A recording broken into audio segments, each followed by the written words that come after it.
डोंबिवलीच्या या शोभायात्रेमध्ये झी मराठीचे काही कलाकार मंडळी आलेले आहेत. आपण त्यांच्याशी बातचीत करणार आहोत. कसं वाटतंय शोभायात्रे आल्यानंतर?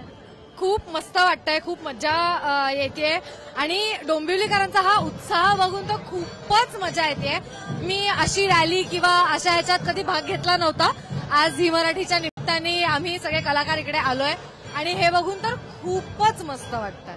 थोडं शूटिंग पासून थोडंसं वेगळं कसं वाटतंय?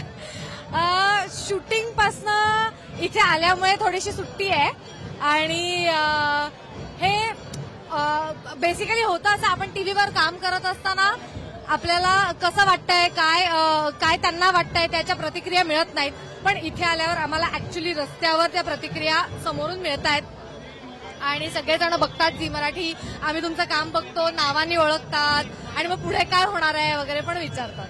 आता प्रत्येक जण गुढीपाडव्यात एक नवीन संकल्प करतो. तू काही केलंयस?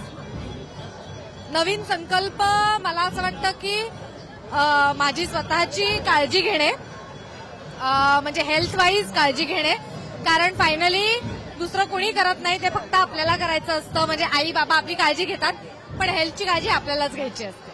ओके, तुला गुढीपाडव्याच्या खूप साऱ्या शुभेच्छा आणि ऑल द बेस्ट. तुम्हाला पण खूप खूप शुभेच्छा. कॅमेरामन कल्पेश सोबत ऐश्वर्या मधुरे सावंत, टाइम्स नाऊ मराठी, डोंबिवली.